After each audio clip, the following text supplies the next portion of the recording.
வணக்கம். APR news சேனலுக்காக செய்தி வாசிப்பாளர் சாந்தி சிவா. பள்ளிப்பட்டு மே 2 பள்ளிப்பட்டு அருகே கட்டுப்பாட்டை இழந்த ஆந்திர அரசு பஸ் மரத்தின் மீது மோதியதில் பஸ் ஓட்டுநர், நடத்துனர் உட்பட 4 பேர் படுகாயமடைந்தனர்.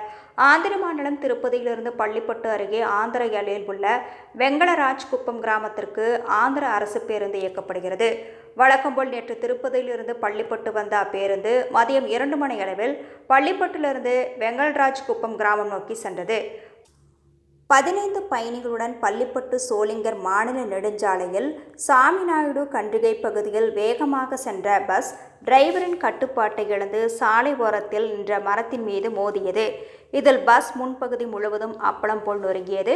விபத்தில் பஸ் ஓட்டுநரான திருப்பதியை சேர்ந்த ராமமூர்த்தி வயது 53, நடத்துனர் ஏழுமலை வயது 45 மற்றும் பாலசமுத்திரம் பகுதியைச் சேர்ந்த பயணிகள் முனுசாமி, சந்திரசேகர் ஆகியோர் படுகாயமடைந்தனர். பஸ்ஸில் சிக்கி தவித்தவர்களை அப்பகுதி பொதுமக்கள் மீட்டு 108 ஆம்புலன்ஸ் உதவியுடன் பள்ளிப்பட்டு அரசு மருத்துவமனையில் அனுமதித்தனர். அங்கு அவர்களுக்கு முதலுதவி சிகிச்சை அளிக்கப்பட்டது. தொடர்ந்து திருப்பதி அரசு மருத்துவமனையில் சிகிச்சை பெற அழைத்து செல்லப்பட்டனர்.